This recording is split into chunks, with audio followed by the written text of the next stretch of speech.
சமீப காலமாக மக்கள் வந்துட்டு ஒரு மாதிரி வெறுத்து போய் அந்த திராவிட கட்சி இப்படிதான், இந்த திராவிட கட்சி இப்படிதான் நிலைமை வரும்போது, அண்ணாமலை அவர் வந்துட்டு சென்ட்ரலுடைய ரெப்ரசன்டேட்டிவ்.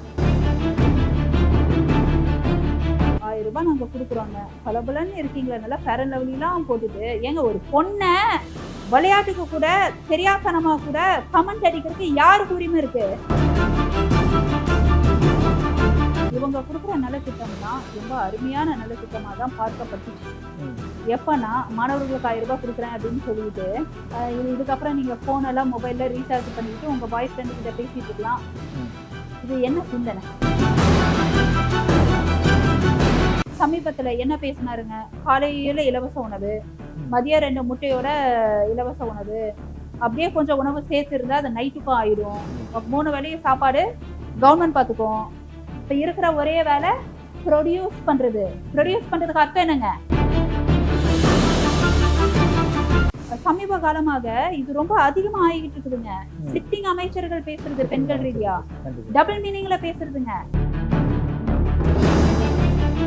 வேற எந்த கட்சியிலாவது பெண்களை இந்த அளவுக்கு ஆபாசமா சிட்டிங் லீடர்ஸ் பேசியிருக்காங்களா? எனக்கு ஒரு எக்ஸாம்பிள் சொல்லுங்க. அதுல உதயநிதி இப்போ என்ன பேசினாரு? மோடினா படுத்துருவாரு, அமித்ஷானா படுத்துருவாரு, சசிகலானா முட்டி போட்டுருவாரு. அதிமுகவுடைய மனநிலை என்ன அப்படின்னா, தான் வராங்களோ இல்லையோ பிஜேபி வந்திருக்கிறாரு. டிஎம்கே உடைய மனநிலை என்னன்னா, தான் வராங்களோ இல்லையோ பிஜேபி வந்திருக்கிறாரு. இதே திராவிட ஆட்சிகள் பார்த்து பார்த்தா அழுத்து போச்சு.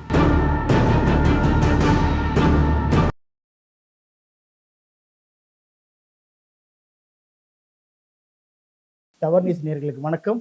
இன்றைய நேர்காணல் நம்ம சந்திக்க இருக்கிறது சமூக சீர்திருத்தவாதி டாக்டர் ஸ்ரீபால் அவர்கள். வணக்கம் மேடம். வணக்கம் சார். இப்போ இந்த மக்களவை தேர்தல் ரொம்ப பரபரப்பா போயிட்டு இருக்கு. நீங்க வந்துட்டு கோயம்புத்தூர்காரங்க. ஸோ சொல்லுங்க மேடம், கோயம்புத்தூர்ல யாருக்கு வெற்றி வாய்ப்பு அதிகமா இருக்குன்னு நினைக்கிறீங்க நீங்க? ஆக மொத்தம் வந்துட்டு சில சேனல்ஸ் என்ன ராகிங் பண்றாங்க, கோயம்புத்தூர்காரங்க கோயம்புத்தூர்ல என்ன நிலவரம்னு கேட்டு ராகிங் பண்றாங்க. நீங்களாவது விட்டு வைப்பீங்கன்னு நினைச்சா நீங்களும் கேட்பீங்க. இல்ல மேடம், அதுதான் இன்னைக்கு வந்துட்டு பெரிய டாக் ஆஃப் த இதுவா போயிட்டு இருக்கு.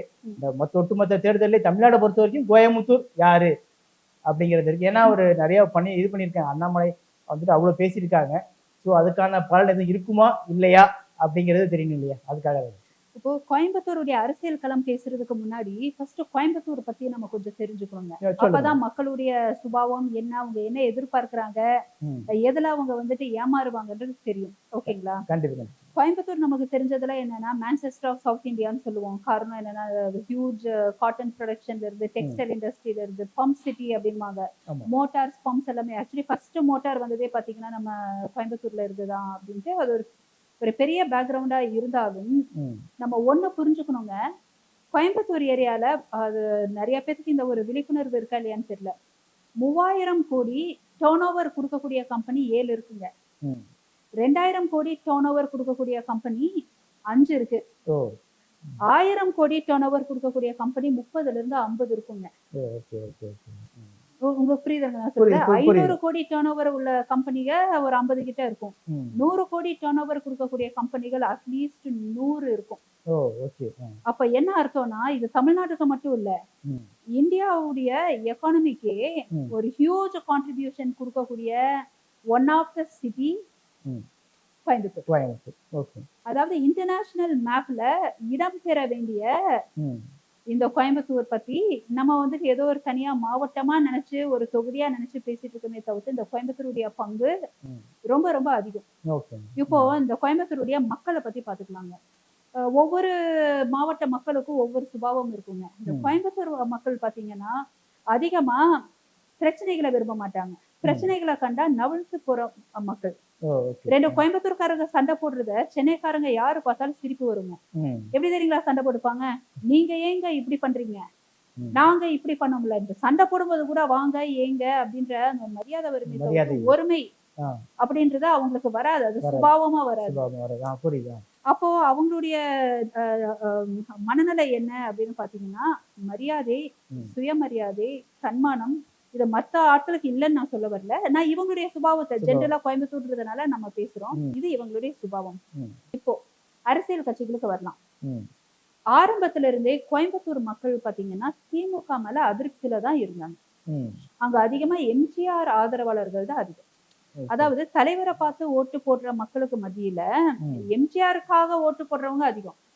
எடப்பாடிக்காக போடுறத விட இது எம்ஜிஆர் கட்சி அப்படின்னு அப்படின்ற ஓட்டு போடுற கூட்டங்கள் இன்னும் அதிகம் இருக்காங்க. ஓகேங்களா? அந்த அந்த மாதிரியான கோஷ்டிகள் இருப்பாங்க.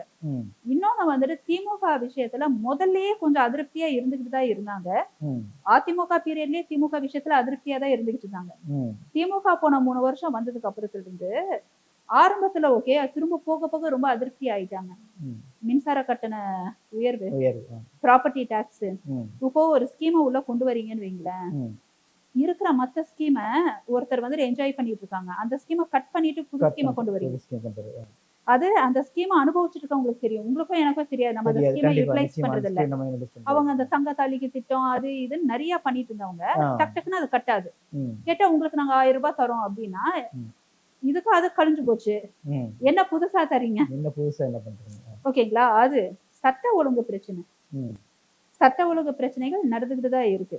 அப்படின்னும் போது ரொம்ப அதிருப்தியான மனநிலையில கோயம்புத்தூர் மக்கள், மத்த மக்கள் எப்படின்றதோட கோயம்புத்தூர் பத்தி நான் பேசிட்டு இருக்கேன் இருக்கு.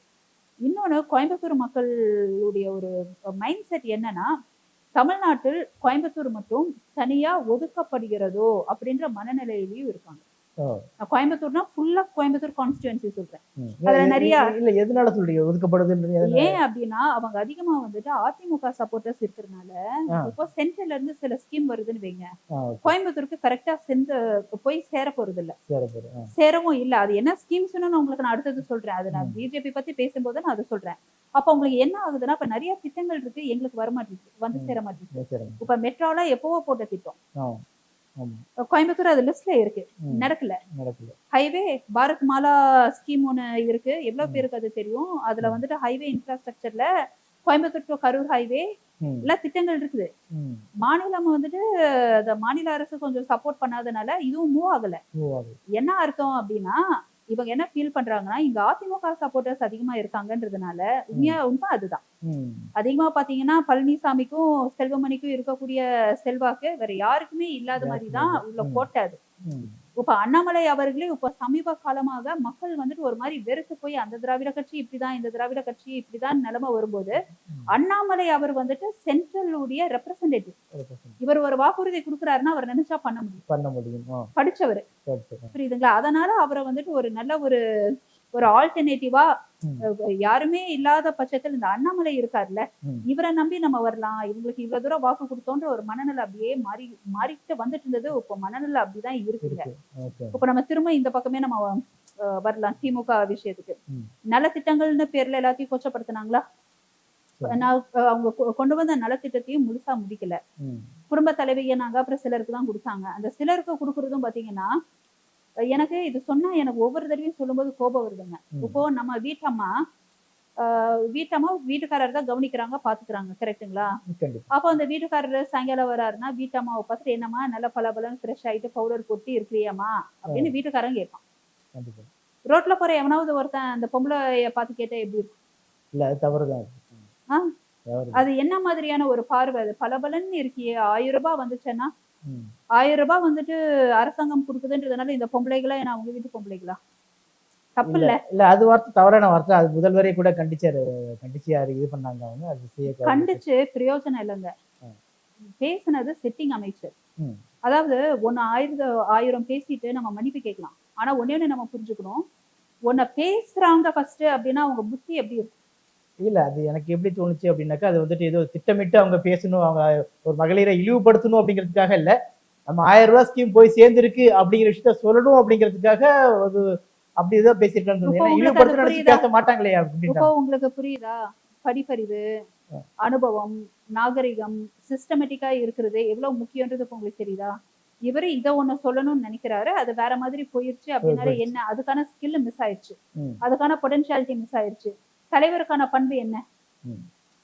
இல்ல, அதான் நான் அந்த வார்த்தையை சரின்னு சொல்லல, ஆனா நோக்கம் அது இல்ல அப்படிங்கிறது. பெண்களை இழிவுபடுத்துறது நோக்கம் வந்து பெண்களை இழிவுபடுத்துறது இல்ல அப்படிங்கிறது. பெண்களை இழிவுபடுத்தணும்னு பண்றாரோ இல்லையோ, தெரிஞ்சு பண்ணாரோ இல்லையோ, வாயில இருந்து என்ன பளபளன்னு இருக்கிறீங்கன்னு ஒரு பொண்ணை பார்த்து ஒருத்தன் சொன்னா அது தப்பு தானுங்க. கண்டிப்பா அது நான் சொல்றேன், தப்பு எதையோ தான் சொல்ல சொல்றேன். வந்து தப்பு எதையோ தான். சொல்றானா, ஃபர்ஸ்ட் எதையோ சொல்றாருன்னா 1000 ரூபாய் நாங்க கொடுக்குறோங்க, அதனால இப்ப நீங்க எல்லாம் ஊக்கமா நீங்க காணப்படுறீங்க, தன்னம்பிக்கையா காணப்படுறீங்க அப்படின்றதுக்கும் பளபளன்னு இருக்கீங்களா நல்லா ஃபேர் அண்ட் லவ்லிலாம் போட்டுட்டு ஏங்க ஒரு பொண்ண விளையாட்டுக்கு கூட தெரியாதனமா கூட கமெண்ட் அடிக்கிறதுக்கு யாருக்கு உரிமை இருக்கு? இவங்க கொடுக்குற நலத்திட்டம்லாம் ரொம்ப அருமையான நலத்திட்டமா தான் பார்க்கப்பட்டுச்சு. எப்பன்னா மாணவர்களுக்கு 1000 ரூபாய் கொடுக்குறேன் அப்படின்னு சொல்லிட்டு ஒரு வார்த்தை வந்தது பாருங்களேன். இதுக்கப்புறம் நீங்க போன் எல்லாம் மொபைல்ல ரீசார்ஜ் பண்ணிக்கிட்டு உங்க பாய் ஃப்ரெண்டு கிட்ட பேசிட்டு இருக்கலாம். இது என்ன சிந்தனை? உங்க வீட்டு குழந்தைகள் என் வீட்டு குழந்தைகள் கையில பணம் கிடைச்சா இப்படிதான் ஆம்பளை பையனுக்கு கால் அடிச்சுட்டு பாய் ஃப்ரெண்ட் பேசிட்டு இருப்பாங்களா? அதுதான் அந்த வார்த்தைகள்லாம் தவறு தானங்க. அதெல்லாம் சரின்னு சொல்லவே இல்லைங்க. யாருமே சரின்னு சொல்லல அந்த வார்த்தைகளை. ஆனா அதுதான் சொல்லணும். எனக்கு தெரிஞ்சு அது எப்படின்னாக்கா அந்த திட்டம் போய் அவங்களுக்கு சேருது அப்படின்னு சொல்ல வந்த விஷயத்தை தான் தவறா அவங்க திட்டமிட்டு பேசினாங்களோ பேசலையோ, நான் பேசுறது அவங்களுடைய வக்கர புத்தி எப்படி இருக்குன்றதுதான் பேசுறேன். 1000 ரூபாய் போய் சேர்ந்துருக்கு பாருங்க. 1000 ரூபாய் வந்திருக்கிறதுனால மாணவர்களுக்கு இப்ப ஒரு பாக்கெட் மணியா ஆகுது. இப்ப லேப்டாப்க்கு ஏதாவது அவங்க வந்து சப்போர்ட் பண்ணிக்கலாம், ஏதாவது இன்டர்ன்ஷிப்க்கு ட்ரைனிங் போலாம், இல்ல ஏதாவது சிஎஸ்ஐ கோர்ஸ் அதுன்னு கம்ப்யூட்டர் படிச்சு மேம்படுத்தலாம். இந்த மாதிரி எல்லாம் சொல்றதெல்லாம் விட்டுட்டு பாய் ஃப்ரெண்ட் பேசலாம். இதுல என்னது இது? நம்ம வீட்டு குழந்தைகள் வாய்ப்பு கிடைச்சிச்சுன்னா எவ்வளவு நல்லா படிச்சு ஐஏஎஸ் படிக்கலாமா, ஐபிஎஸ் படிக்கலாமா, என்ன பண்ணலாம், அடுத்த நம்ம வாழ்க்கையை நான் வந்துட்டு எதை நோக்கி மேம்படுத்தலாம்னு பேசுவாங்களா? இல்ல என்ன இது? அதாவது இலவசத்தை வாங்குறோம் அப்படின்னா அது திட்டம், கவர்மெண்ட் கொடுக்கக்கூடிய திட்டம். ஒண்ணு தெரிஞ்சுக்கோங்க, ஸ்வீடன் நாட்டுல education free, medical free, heart transplantation free. 18 வயசு ஆகுற வரைக்கும் அங்க உள்ள குழந்தைகளுக்கு அரசாங்கம் வந்துட்டு பணம் கொடுக்குது, பாக்கெட் மணி. இப்ப இந்த நாட்டுல இருந்து இப்ப நான் அந்த நாட்டுக்கு போறேன்னா அவங்களுடைய ஸ்வீடிஷ் மொழிய படிக்கிறதுக்கு கவர்மெண்ட் பணம் கொடுத்து என்ன படிக்க வைக்குது. அதுக்காக நம்ம என்ன வந்துட்டு அவங்களுடைய அடிமைகளா சொத்த மாதிரியா நடத்துறாங்க? இல்ல அப்படி முடியாது. ஸ்வீடன் எடுத்துக்கிட்டீங்கன்னாக்கா அந்த நாட்டோட மக்கள் தொகை இருக்கு, நம்ம நாட்டோட மக்கள் தொகை, அந்த நாட்டோட கலாச்சாரம் எல்லாம் இருக்கு. ஸோ நம்ம அதோட கம்பேர் பண்ணி ஸ்வீடனுக்கு கூட இந்த மாதிரி கலாச்சாரம் இல்ல. நம்ம கலாச்சாரம் ஓரியன்டா வாழ்றவங்க. இல்ல கலாச்சாரத்தை தாண்டி பாத்தீங்கன்னா மக்கள் தொகைன்னு ஒண்ணு இருக்கு இல்லையா? மக்கள் தொகை எது வேணாலும் இருக்கட்டுங்க, அவங்க இலவசமே கொடுக்க வேணான்ற. அவங்க இலவசம் கேட்டாதானே அவங்க மக்கள் தொகைலாம் பேசுறாங்க. நீங்களா இலவசம் கொடுக்குறீங்கன்றீங்க. அது எந்த மக்களுடைய தன்மானத்தையும் பாதிக்காத அளவில் நீங்க செய்யறீங்கன்னா அதை நடத்திட்டோம். ஒண்ணு பண்ணிட்டு இவரு பலபலன்னு சொல்றாருன்னா அவங்க அப்பா ரொம்ப மாசத்துக்கு முன்னாடி இதை சொன்னாருங்க. இதெல்லாம் பாத்துட்டு தானே இருக்காங்க. இலவசம் சொல்லக்கூடாதுன்னு உரிமை தொகைங்கிற பேரே வச்சாங்க. அதுக்கு ஃபர்ஸ்ட் உதவி தொகைனாங்க, உரிமை தொகைனாங்க. எதுக்கு உரிமை தொகைன்னு சொல்லிட்டு நீ பலபலன்னு இருக்குன்னு சொல்றதுக்கா? இல்ல அதுதான் சொல்றேன். அது வந்து இது நோக்கம் இல்ல. இவங்களுடைய தகப்பனார் சமீபத்துல என்ன பேசினாருங்க? காலையில இலவச உணவு, மதியம் 2 முட்டையோட இலவச உணவு, அப்படியே கொஞ்சம் உணவு சேர்த்து இருந்தா அது நைட்டுக்கும் ஆயிடும். 3 வேளையும் சாப்பாடு கவர்மெண்ட் பாத்துக்கும். இப்ப இருக்கிற ஒரே வேலை ப்ரொடியூஸ் பண்றது. ப்ரொடியூஸ் பண்றதுக்கு அர்த்தம் என்னங்க? புரியுதுங்களா? அப்போ நம்ம வீட்டுல அதுதான் இலக்கா? நமக்கான சாதனைகள், திறமைகள், கனவுகள், நம்ம வாழ்க்கையை மேம்படுத்தக்கூடிய எந்த ஒரு விஷயத்தை பத்தி யாரும் யோசிக்க மாட்டாங்களா? 3 வேளை சாப்பாடு கிடைச்சிச்சுன்னா அவ்வளவுதானுங்களா? மத்த அடுத்த குழந்தைகளுக்கு பிளான் பண்ணுவாங்களா? என்ன புத்தி பாருங்க. சமீப காலமாக இது ரொம்ப அதிகமா ஆகிட்டு இருக்குதுங்க. சிட்டிங் அமைச்சர்கள் பேசுறது பெண்கள் ரீதியா டபுள் மீனிங்ல பேசுறதுங்க. எனக்கு ஒரே ஒரு எடுத்துக்காட்டு சொல்லுங்க, ஓகேங்களா? நான் எந்த கட்சிக்காரங்களும் இல்லைங்க, நான் ஹானஸ்டா பேசுறேன்னு நினைக்கிறேன். அதனாலதான் நான் தைரியமா பேசிட்டு இருக்கேன்.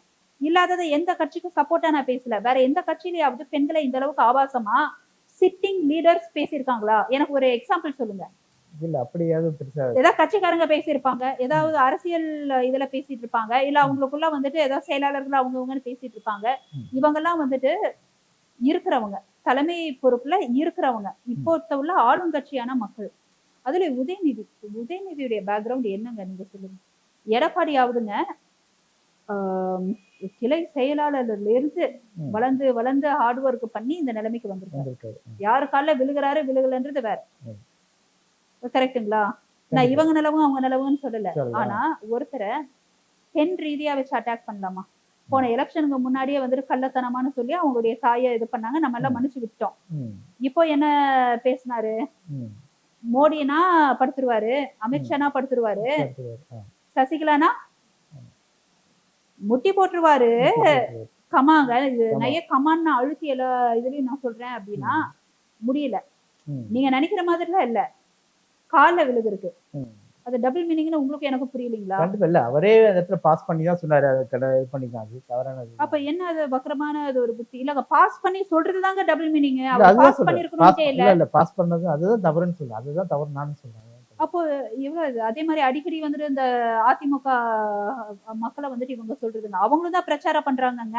ம். அவங்களும் தான் பிரச்சாரம் பண்றாங்க. ஆனா நான் இவ்வளவு இழிவா, கேவலமா, ஆபாசமா ம். நான் இது வரைக்கும் பார்க்கலங்க. எனக்கு ம். அது என்னுடைய மூளைக்கு தெரிஞ்ச வரைக்கும் தான் என்னால என்னுடைய கருத்துக்களை பேச முடியும். ம். எதுக்கு எடுத்தாலும் ஏன்னா சசிகலா கால்ல தவிழ்ந்து தவிழ்ந்து போய் குருவி பிடிக்கிறாங்க. ம். என்னங்க இது?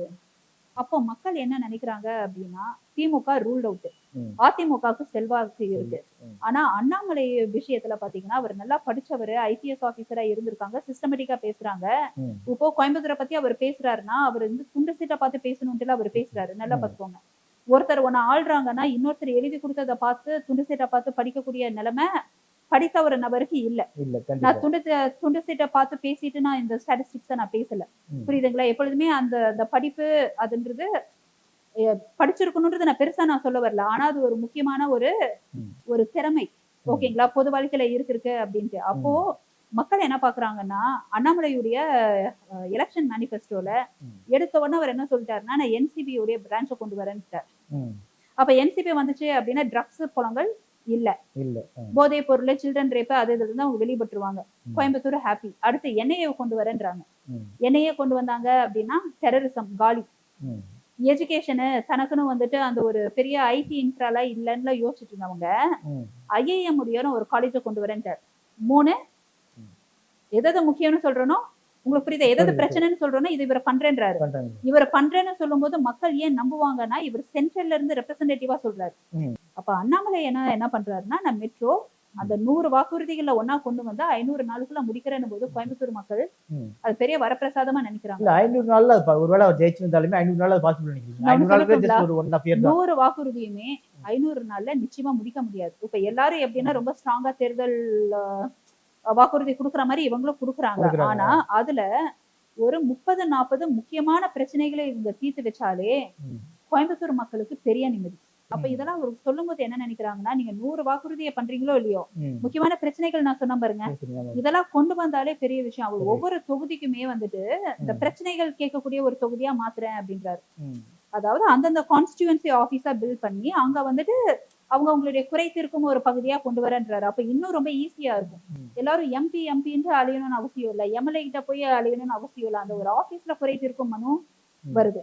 அப்போ மக்களுடைய மனநிலை என்னன்னா, அண்ணாமலைக்கு ரொம்ப சப்போர்ட்டிவா இருக்காங்க. இருக்கிறாங்க. பட் ஆனா என்னன்னு பாத்தீங்கன்னா, இப்ப இந்த ஒரு ஜிஎஸ்டி வந்ததுனால கோயம்புத்தூர் நிறைய கம்பெனிஸ் வந்துட்டு இழுத்து மூடிட்டாங்க. நிறைய கம்பெனி சின்ன சின்ன கம்பெனிகள்லாம் நடத்த முடியாமலே போயிடுச்சு அப்படிங்கிறாங்க. நான் என்னன்னு ஜிஎஸ்டி சொல்லட்டுங்களா? ஜிஎஸ்டி கான்செப்ட் தனி கான்செப்ட். அது தனி காணொலியா பேசுறேன். ஆனா நான் சுருக்கம் ஒரு விஷயம் மட்டும் சொல்றேன். ஜிஎஸ்டின்றது வரி அதிகப்படுத்துறது இல்ல. ஒவ்வொருத்தர் ஒரு பொருளுக்கு கண்ணா பின்னானா அவங்களுடைய வரியை வச்சுட்டு இருந்தாங்க. ஜிஎஸ்டி அதை நார்மலைஸ் பண்ணும்போது நிறைய ப்ராடக்ட்ஸ்க்கு வாங்க ஆரம்பிக்கிறாங்க. நிறைய விற்பனை ஆக ஆரம்பிக்குது. நிறைய விற்பனை ஆக ஆக ஆக உங்களுக்கு பொருளாதாரம் அதிகமா தேவைப்படுகிறது. ம். இப்போ எந்த பொருளுமே வாங்காம இருக்கிறீங்க. கையில உங்களுக்கு 50 ரூபாய் இருக்கு. 50 ரூபாய் உங்களுக்கு போதுமானதா இருக்கு. ம். ஒரு 5 பொருள் வாங்குறதுக்கான வாய்ப்பு கிடைக்குது. ம். பக்கத்திலேயே இருக்கு. ஓகேயா? அப்ப நீங்க அதை வாங்கணும்னு நீங்க முடிவெடுக்கிறீங்க. அப்போ உங்களுக்கு அந்த 50 ரூபாய் பத்தாது. ஓகே. முதலோட இப்ப கன்சியூமர்ஸ் ரொம்ப அதிகமா இருக்காங்க. சில கம்பெனிஸ் எல்லாம் அவங்க மூடி இருக்காங்கன்னா அது என்ன டேர்ம்ஸ்லன்றதை யோசிக்கணும். அதுக்குதான் தனி மினிஸ்ட்ரியே இருக்கு. ம். ஸ்மால், மீடியம், லார்ஜ் ஸ்கேல் அந்த மாதிரியான அதாவது என்ன சொல்லுவாங்க சிறு குறு தொழில் முனைவோருக்கு தனி மினிஸ்ட்ரிஸே இருக்கு. Ministries அதுல இருக்கு. அவ்வளவு ஸ்கீம்ஸ் இருக்குங்க. ம். நிறைய பேருக்கு இந்த சென்ட்ரல் ஸ்கீம்ஸ் தெரியாது. தெரியல. ம். தெரிஞ்சிருந்தா இப்படி யாரும் பேச மாட்டாங்க. ம். தொழில் முனைவோர்களுக்கு அவ்வளவு சென்ட்ரல் ஸ்கீம்ஸ் இருக்குங்க. ம். ஸ்மால், மீடியம் ஸ்கேல் இண்டஸ்ட்ரீஸ்க்கு. ஓகே. அத விழிப்புணர்வு கொண்டு போய் சேரலன்னா என்ன அர்த்தம்? ம். நம்ம வளர்றது பிடிக்கலன்ட்டு இல்ல. திமுகவுடைய கோட்டையிலயோ இல்ல அதிமுக கோட்டைக்குள்ளேயோ இருக்கிற மாதிரி இருக்கு. இப்ப அதிமுகவுடைய மனநிலை என்ன அப்படின்னா, தான் வராங்களோ இல்லையோ பிஜேபி வந்துடக்கூடாது. வந்துடக்கூடாது. டிஎம்கே உடைய மனநிலை என்னன்னா, தான் வராங்களோ இல்லையோ ம். பிஜேபி வந்துடக்கூடாது. வந்துடக்கூடாது. ஆனா பிஜேபிக்கு மக்கள் ஆதரவு ம். இது இவங்க இப்படி பண்றதுனாலயே ரொம்ப அதிகமாகுது. அதிகமாக இருந்தது. ஆமா. பட் ஆனா இப்ப பாத்தீங்கன்னா திமுக ஜெயிக்கிறதுக்கான வாய்ப்புகள் இருக்குன்னு தானே சொல்ல, கருத்து கணிப்பெல்லாம் பாத்தீங்கன்னா நிறைய வந்துட்டு திமுக ஜெயிக்கிறதுக்கான வாய்ப்புகள் இருக்குன்னு தானே சொல்லியிருக்காங்க. இந்த போன எலெக்ஷன்ல கூட பாத்தீங்கன்னா ஸ்டாலினுக்கு கட்டம் சரியில்லை, அது சரியில்லைன்னு கடைசி நிமிஷம் வரைக்கும் ஸ்டாலின் ஆட்சி வரும்னு நீங்க நம்புறீங்களா? அதாவது அது என்ன சொல்றது, அது இதுவாக தான் இருந்துச்சு, டைலமாவா அப்படியே அதாவது அப்படியே இருந்தது. நான் ஸ்ட்ராங்கா என்னன்னா, ஏன்னா அந்த அளவுக்கு எல்லாம் ஹைப் கொடுத்தாங்க. ம். அவங்களுக்கு கட்ட செட்ல அங்க சர்வே சொல்லுது, இங்க சர்வே சொல்லுது, ஏடிஎம்கே எடப்பாடி தான் திரும்ப வருவாரு அப்படின்லாம் சொல்லி கடைசியில ஸ்டாலின் வரலீங்களா? ஸ்டாலின் வந்துட்டாங்க. மக்களுடைய மனநிலை என்ன ஏதுன்னு நமக்கு தெரியாதுல்ல. ம். ஏன்னா மக்கள் பாத்தீங்கன்னா இன்னும் வந்துட்டு அவங்களுக்கு விழிப்புணர்வு தேவை. ம். இன்னும் பாத்தீங்கன்னா இந்த எம்ஜிஆர் பேருக்காக கட்சிக்கு ஓட்டு போடுறவங்க மத்தியில ம். வேட்பாளர்களுடைய பேக்ரவுண்ட் என்ன, உங்க ஸ்கில் என்ன, உங்க மக்களுக்கு எந்த மாதிரி உதவிகள் செய்ய முடியும், ம். அதுக்கு எந்த அளவுக்கு அவங்க வந்துட்டு தன்னை தயார்படுத்திட்டு இருக்காங்கன்றத ம். கவனிக்காம போடக்கூடிய மக்களும் இன்னும் இருக்கும்போது ம். இன்னும் சில பாசிட்டிவான மாற்றங்கள் வருது, கொஞ்சம் டைம் ஆகலாம். ஆனா இந்த 2024 பிஜேபிக்கு எப்படியும் சாதகமான நிலையை கோயம்புத்தூர் தரும் அப்படின்றத நம்புறேன். ஒருவேளை இது சாதகமாச்சுன்னா கேபினெட் மினிஸ்ட்ரிக்குள்ள கூட என்டர் ஆகலாம். ம். யாருக்கு தெரியும், 2026 முதலமைச்சரா கூட அவர் இருக்காரு. அந்த அளவுக்கு நம்பிக்கை இருக்குங்களா உங்களுக்கு? இப்போ இவர் மட்டும் இல்ல இந்த இப்ப அதுலயும் ஒரு கேள்வி, நீங்க அது சொன்னதுல இருந்து அவர் 2026 முதல்வர் ஆக முடியும்னு சொன்னதால ஒரு சின்ன கேள்வி என்னன்னாக்கா, அண்ணாமலை அவர்களுக்கு வந்து உட்கட்சிக்குள்ளே ஒரு சின்ன பிரச்சனை இருக்கு. அவர் வந்துட்டு இந்த தேர்தலை போட்டியிட வச்சதே அவர் கட்சிக்காரங்க தான். அடுத்த போட்டியிட வச்சு அவர் ஜெயிக்க வச்சு அவரை மத்திய அரசுக்கு அமிச்சு, மத்திய அரசியலுக்கு அதுக்கு அமிச்சுட்டா மாநில நான் ஏன் அரசியல் சொல்லட்டுங்களா, அரசியல் கட்சிகளுக்குள்ள பாலிடிக்ஸ் இருக்கதான் செய்யுங்க. ம். யார் வேணாலும் இருக்கதான் செய்யும். அதே கட்சிக்குள்ள இருக்கிற எஸ்பி சேகர் வந்துட்டு அண்ணாமலையை கழுவி ஊத்தலைங்களா? இல்ல அவரை யாரும் கண்டுக்கவே இல்லையா? அவர் கட்சியில தான் இருந்தாரு, ஆனா அவர் யாரும் கண்டுக்கவே இல்லையே. நிறைய பேர் இந்த மாதிரி பண்ணிட்டு இருக்காருங்க. ம். இவர் அப்படியே போய் இவர் மத்தியில போகணும் அப்படின்னாலும் ம். பிஜேபி உள்ள இறங்கிருச்சுன்னு தானே அர்த்தம். ம். இங்க வந்து இவர் இந்த தொகுதியை புடிச்சிட்டு ஜெயிச்சிட்டாருனாலே பிஜேபி களத்துல இறங்கிருச்சுன்னு தானே இல்ல அர்த்தம். இறங்கிட்டு திருப்பி அவர் மத்திய அரசியலுக்கு அங்க போயிட்டாரு அப்படின்னாக்கா திருப்பி மாநில அரசுக்குள்ள வர முடியுமா? எனக்கு அப்படின்னு. தெரிஞ்சு மத்திய அரசு கட்டுப்பாட்டுல இருந்த கவர்னர்ஸ் எல்லாமே சில பேர் ரிசைன் பண்ணிட்டு இந்த தேர்தல் களத்துல நிக்கும் போது அண்ணாமலை மட்டும் இந்த கான்ஸ்டிடுவன்சி எடுத்துட்டாருன்னா இவர் மூலமா தான் பிஜேபி வளர்ந்துருக்குன்றதை நம்ம எல்லாருமே ஒத்துக்கணுங்க. இவ்வளவு கண்டிப்பா. வருஷத்துக்கு முன்னாடி பிஜேபி எப்படி இருக்குன்றதா அண்ணாமலையுடைய அந்த எண் மக்கள் யாத்திரைக்கு அப்புறம் யாத்திரைக்கு அப்புறம் என்னன்றதை எப்படி நம்ம இருக்கு? ஒத்துக்கணும். ம். அப்ப இவர் மட்டும் இந்த தொகுதியை எடுத்துட்டாருன்னா இவங்களை வந்துட்டு பிஜேபி கட்சிக்காரங்க, அதாவது தலைமையை நான் சொல்றேன், தமிழ்நாட்டுல இருந்து விட்டுருவாங்களா? ம். அவர் வந்து இன்னும் வந்துட்டு மேம்படுத்த முடியும்னு நம்புவாங்களா, இல்ல அவரை ஃபர்ஸ்ட் எடுத்துக்கிட்டு இன்னொரு புது ஆளுக்கு போடுவாங்களா? ம். ஓகே. அவர் மட்டும் வின் பண்ணிட்டாருன்னா அவர் வந்துட்டு ஒரு ஒரு பெரிய ஒரு லீடரா பார்க்கப்படுவாங்க பிஜேபி இதுலயே. ஏன்னா தமிழ்நாடுன்றது ரொம்ப சென்சிட்டிவான ஒரு ஏரியா. அவங்க பிஜேபியை வந்துட்டு மதவாத கட்சியாவே பாக்குறாங்க. ம். ஆனா மக்களுக்கு இப்பதான் தெளிவா தெரிய வருது, இவங்களாவது மதவாத கட்சின்னு சொல்லிக்கிட்டு டைரக்டா அவங்க பிரின்சிபல்ஸை இம்ப்ளிமெண்ட் பண்றாங்க. ம். ஆனா சிலர்லாம் ஜாதி இல்லைன்னு சொல்லிட்டு அந்த கட்சிகள்லாம் ஜாதி ரீதியா மக்களை பிரிக்கிறது, இதெல்லாமே வந்துட்டு அதை டைரக்டா சொல்லல, ம். ஏமாத்துறது வேற. ஒருத்தர் டைரக்டா ஆமாங்க இதுதான் என் கொள்கை, நாங்க ஹிந்துயிசம், இது நாங்க வந்துட்டு மெஜாரிட்டி, ம். எங்க உரிமைக்கா பார்க்கக்கூடிய கட்சி அப்படின்னு சொல்லிட்டு வராங்க. ம். உண்மை உங்களுக்கு புரியுதுங்களா? உண்மை எப்படி இருக்கு அப்படின்றத நீங்க பார்க்கணும். அப்ப மக்கள் என்ன நினைப்பாங்க, அதுவும் கோயம்புத்தூர் மக்கள்லாம் ஹிந்துஸ் வந்துட்டு இஸ்லாமியர்கிட்டயும் ரொம்ப நல்லா அனோனியமா பழகுவாங்க, கிறிஸ்தவர்கள்ட்டையும் அனோனியமா பழகுவாங்க. அவங்களுக்கு நாளைக்கு மத பிளவாகும்னு பயம்லாம் இல்லை. ஏன் சொல்லுங்க, மத பிளவாகணும்னாலும் இவங்களும் நினைக்கணும், கரெக்டுங்களா? அது அவங்களுக்கு செகண்டரி. அவங்களுக்கு ஃபர்ஸ்ட் வேண்டியது வளர்ச்சி, முன்னேற்றம், வாழ்க்கை பாதையை அடுத்த கட்டத்தை நோக்கி போகணும். கோயம்புத்தூர் அந்த அளவுக்கு வந்துட்டு நல்ல டிசர்விங்கான ஒரு சிட்டி. அதுக்கு இவருடைய கோயம்புத்தூர் எலெக்ஷன் மேனிஃபெஸ்டோ ரொம்ப ரொம்ப வந்துட்டு சாதகமா இருக்குதுன்றது எல்லாமே நம்புறாங்க. ஏன்னா டிஎம்கே அதிமுகவும் தான் தேர்தல் மேனிஃபெஸ்டோ விட்டுருக்காங்க. சிலதெல்லாம் படிச்சு பாத்தீங்கன்னா நமக்கு சிரிப்பு வரும். மாநில அரசு சில திட்டங்களை அவங்கதான் கொண்டு வர முடியும், மத்திய அரசு சில திட்டங்களை அவங்கதான் கொண்டு வர முடியும். மத்திய அரசு திட்டத்தை மென்ஷன் பண்ணி நான் கொண்டு வருவேன்னு சொல்ல முடியுமா? இல்ல அவர் வலியுறுத்துவன்னு தானே சொல்லியிருக்காங்க. வலியுறுத்துறது வேறங்க. அப்ப இவ்வளவு வருஷம் என்னத்தை வலியுறுத்தினாங்க? இதுக்கு முன்னாடி அதிமுக என்னத்தை வலியுறுத்தினாங்க? அது ஒண்ணு பார்க்கணும். ஓவர் த நைட் பெட்ரோல் விலையை கம்மி பண்ண முடியுமா? என்னென்னலாம் படிச்சீங்கன்னா உங்களுக்கு சிரிப்பு வருங்க. வாக்குறுதி சிலர்லாம் வந்துட்டு அப்படியே கேட்டு ஏமாறுவாங்க. விலையை குறைக்கிறது அப்படின்னாக்கா டக்குன்னு ஒரே இதுல கிடையாது, படிப்படியே அப்படியே குறைச்சு ஏன் இதுக்கு முன்னாடி பண்ணல, போன 3 வருஷம் பண்ணல? இல்ல அப்ப அரசு, மத்திய அரசு வேற அரசுல இருக்கு, எங்க கண்ட்ரோல்ல இல்லையா? அவங்க சொல்றது கேட்க மாட்டாங்களே அப்படிங்கிறது. ஒரு நிமிஷம், இந்தி கூட்டணி வந்துட்டா நான் அதெல்லாம் பண்ணிடுறேன் அப்படின்றாங்க. இப்ப மத்திய அரசுக்கு முன்னாடி எப்படி இருந்ததுன்றது நம்ம பாக்கணுங்க. அதாவது இவங்க பேசணுன்றதுக்காக நிறைய பேசுறாங்க, இந்திய கூட்டணி வந்தா அதை பண்ணுவோம் இதை பண்ணுவோம்ட்டு. அது இந்திய கூட்டணியிலேயே யார் வந்துட்டு தலைவருங்க நீங்க சொல்லுங்க? இந்திய கூட்டணிக்கே ஸ்டாலின் தான் தலைவர்ன்ற மாதிரி இந்தியாவை காக்க ஸ்டாலினே அழைக்கிறாருன்னு சொல்றாருங்க. அது தமிழ்நாட்டுல பேசும்போது அப்படிதானே சொல்றேன், இந்தியாவை காக்க. நீங்க ஏங்க எங்க எங்க கூட்டணி நேஷனல் வைட்ல வந்துட்டு அந்த பேனர் போயிட்டு இருக்குதுங்க. பிரைட் ஆஃப் இந்தியாக்கு பதிலா பிரைட் ஆஃப் இந்தியான்னு வந்ததெல்லாம் நம்ம காணொலியில நம்ம பேசலையா? பார்த்தோம், கண்டிப்பா. அதுல வெளிநாட்டுக்காரங்க அந்த சைனால போட்டாங்கங்க அந்த போஸ்ட் எல்லாம் போட்டு சிரி சிரின்னு சரி, சரி, சிரிக்கிறியாங்க. சரி. அட்லீஸ்ட் பிரைட் ஆஃப் தமிழ்நாடுன்னு போட்டாலாவது தமிழ்நாடோட முடிஞ்சிருக்கும். இந்தியாவோட போட்டு ம், அதனால அது இப்போதைக்கு கோயம்புத்தூர் இயக்கலாம் அண்ணாமலைக்கு சாதகமாக இருக்கிறது. ம், இந்திய கூட்டணியை பத்தி எனக்கு அது தெரியல. ம். எங்க கோயம்புத்தூர் மக்களுக்கு பொறுத்த வரைக்கும் நீங்க யாரு வரீங்களோ எங்களுக்கு வந்துட்டு இதெல்லாம் பிரச்சனைன்னு சொல்லிட்டோம். இந்த ஸ்கீம் எல்லாம் பெண்டிங்ல இருக்கு. அந்த ஸ்கீமை வந்துட்டு பண்ணி விடுங்க. இந்த சென்னைக்கு ஸ்மார்ட் சிட்டின்னு ஒண்ணு கொண்டு வந்தீங்க. கோயம்புத்தூருக்கு ஸ்மார்ட் சிட்டின்னு ஒரு ஸ்கீம் இருக்கு. அது பாதிலேயே அப்படியே கிடக்குது. இப்ப அண்ணாமலையில வந்து எடுத்தாருன்னா நிச்சயமா அதுல நிறைய ஊழல் நடந்திருக்கும். யாராரு ஊழல் செஞ்சாங்களோ தூக்கி உள்ள போடுங்க. இப்ப இவங்களே திரும்ப வந்து எடுக்கிறாங்கன்னா இந்த ஊழல் வெளியே வருங்களா? வராது. அப்படியே இருக்குங்க. அப்ப 2026ல ஆட்சி மாறுங்க. இன்னும் 2 வருஷம் இருக்கிறவங்க நல்லா சம்பாதிப்பாங்க.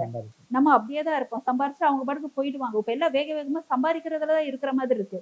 ஐயோ இந்த 5 வருஷம் இருந்தாதான் உண்டு. அதுக்கப்புறம் நம்ம இருப்போமோ இல்லையோன்ற மாதிரி தான் திமுக அவங்களுடைய மனநிலை இருக்கிற மாதிரியே இருக்கு. நடக்கிற விஷயங்கள் அப்படித்தானே. இந்த கீழம்பாக்கம் பஸ் ஸ்டாண்ட்ல இருந்து இந்த ஜாஃபர் சாதிக் விஷயத்துல இருந்து திமுகவை கிளின்னு கிழிக்கிற மாதிரியான சம்பவங்கள் தானே நடந்துட்டு இருக்கு. சொல்லுங்க. ஏதாவது ப்ராப்பரான ஒரு நலத்திட்டம்னு சொல்லி மக்களுடைய மனசை வின் பண்ற மாதிரிலாம் ஒண்ணும் இல்லைங்க. ஒன்னையே சொல்லிட்டு இருக்காங்க. அதெல்லாம் நான் திமுகவுக்கு சாதகம் பிஜேபிக்கு அந்த மாதிரிலாம் நான் சொல்ல வரல. இதே திராவிட ஆட்சிகள் பார்த்து அழுத்து போச்சு. ஏடிஎம்கேயாவது ஓரளவு கொஞ்சம் டீசெண்டா பேசுறாங்க இருக்கிறாங்க. இந்த கிரைமுடைய வீரியம் இந்த அளவுக்கு இல்ல. நீங்க பாத்தீங்கன்னா இந்த அளவுக்கு இல்ல. யாரும் அடிச்ச அதிகாரத்தையே போலீஸ்காரங்களே அவங்க கண்ட்ரோல்ல வச்சுக்கிட்டு மீடியாவே அவங்க கண்ட்ரோல்ல வச்சுக்கிட்டு இல்ல. ஒரு சின்ன எடுத்துக்காட்டு அதிமுக பீரியட்ல எவ்வளவு பேர் மிமிக்ரி பண்ணுவாங்க தெரியுங்களா? அரசியல்வாதிகள் மாதிரி எவ்வளவு ப்ரோக்ராம்ஸ் நடக்கும் தெரியுமா? எனக்கு எல்லாம் அந்த பரிதாபங்கள் எல்லாம் பார்ப்பேன், அந்த மைக் செட் எல்லாம் பார்ப்பேன். எனக்கு ரொம்ப பிடிக்கும். இப்போ யாரையாவது அரசியல்வாதி மாதிரி அவங்க மிமிக்ரி பண்ணுமோ பிராங்க் பண்ணுமோ கூட பயந்துக்கிறாங்க. தூக்கி உள்ள போட்டுடுறாங்க. ஜனநாயக நாடுன்றீங்க, எங்க ஜனநாயக நாடு? அங்க நிம்மதியா மக்கள் பேசிட்டு இருந்தாங்க. எடப்பாடி ஆட்சியிலாவது பாத்தீங்கல்ல? இங்க அதுவும் இல்லையே. அதிகாரத்துல இருக்கிறவங்களே அடிமையா இருக்கிற மாதிரி தானே இருந்துட்டு இருக்கு. அதனால இந்த ஆட்சின்றது வந்துட்டு நிச்சயமா அகற்றப்பட வேண்டிய ஆட்சி. அதிமுக ஓரளவு ஓகே. ஆனா நம்ம வளர்ச்சி பாதையை நோக்கி போகணும்னா சென்ட்ரல்ல யார் இருக்காங்களோ, இப்ப எனக்கு தெரிஞ்ச மோடி தான் இருக்காரு, மோடி தான் வருவாருன்னு நம்புறேன்.